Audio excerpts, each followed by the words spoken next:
Machilipatnam to Narasapuram 216 జాతీయ రహదారి ఆనుకుని ఉన్న పెడన నియోజకవర్గం దాదాపు 48 కిలోమీటర్ల దూరం ఉంది. ప్రస్తుతం సింగిల్ హైవే కావడంతో భవిష్యత్తులో దీనిని డబుల్ హైవేగా పునరుద్ధరించేందుకు ఇప్పటికే ప్రతిపాదనలొచ్చాయి.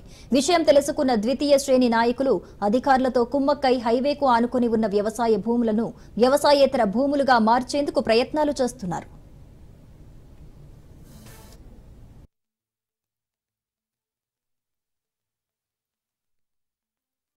కూటమి ప్రభుత్వం ఏర్పడిన 10 నెలల్లోనే కేవలం పెడన నియోజకవర్గంలో రెవెన్యూ శాఖ నుంచి 90 లక్షలకు పైగా నష్టం వాటిల్లుతోంది.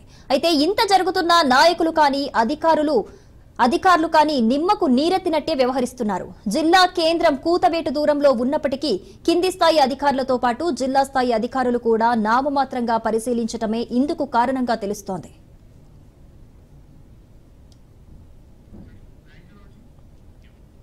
కూటమి ప్రభుత్వం ఏర్పడిన 10 నెలల్లో దాదాపు 100 ఎకరాలకు పైగా ల్యాండ్ కన్వర్షన్ లేకుండానే మట్టిని డంప్ చేస్తూ అక్రమ కట్టడాలు నిర్మిస్తున్నారు. పెడన బంటుమిల్లి సబ్ రిజిస్టర్ ప్రభుత్వ ధరల ప్రకారం ఈ హైవేకి ఆనుకుని ఉన్న ఒక్కో ఎకరం 18 నుంచి 25 లక్షల వరకు ధర పలుకుతోంది. ప్రభుత్వ నిబంధనల ప్రకారం వీటిలో 5% అంటే ఎకరానికి 90 నుంచి 1,20,000 వరకు ప్రభుత్వానికి చెల్లించి అగ్రికల్చర్ ల్యాండ్ ని నాన్ అగ్రికల్చర్ గా మార్చి ల్యాండ్ కన్వర్షన్ గా అనుమతులు పొందాలి. వీటికి భారీ స్థాయిలో కింది స్థాయి అధికారులకు ముడుపులు చెల్లించుకోవాలి. పైగా ద్వితీయ శ్రేణి నాయకులకు ఎంతో కొంత ముట్ట చెప్పాలి.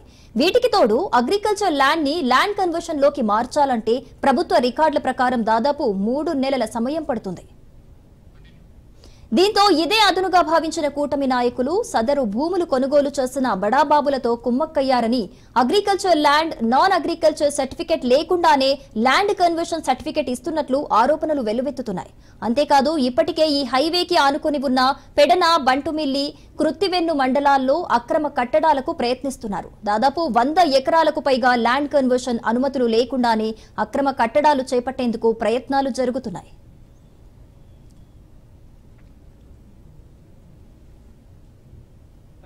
బంటుమిల్లి మండల్స్లో హైవేకి ఆనుకుని ఉన్న స్థలాల్లో ల్యాండ్ కన్వర్షన్కి అమౌంట్ అంటే చలాన్ 5% ఉంటుంది. ఆ చలాన్ పే చేయకుండా డైరెక్ట్గా వీళ్ళు ఆ ల్యాండ్లో ప్లేన్ చేసేసుకుని అక్కడ వితౌట్ కన్వర్షన్ ఫీజు కన్స్ట్రక్షన్స్ అవి చేస్తున్నారు అని ఈరోజు కొన్ని ఆరోపణలు అయితే వచ్చాయి.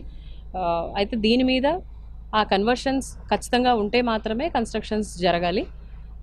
పంచాయత్ సెక్రటరీ లిమిట్స్లో ఉంటుంది. ఎవరైనా without permissions, prior permissions, without challan pay చేయకుండా అక్కడ కన్స్ట్రక్షన్స్ కానీ లెవెలింగ్ కానీ స్టార్ట్ చేస్తే వాటిని ఆపించే బాధ్యత. సో సేమ్ ఇన్ఫర్మేషన్ మేము పంచాయత్ సెక్రటరీస్కి అలాగే విఆర్ఓస్కి కూడా అలర్ట్ చేస్తాము. అలాంటివి జరుగుతున్నప్పుడు నోటీస్లోకి తీసుకురమ్మని చెప్తాము.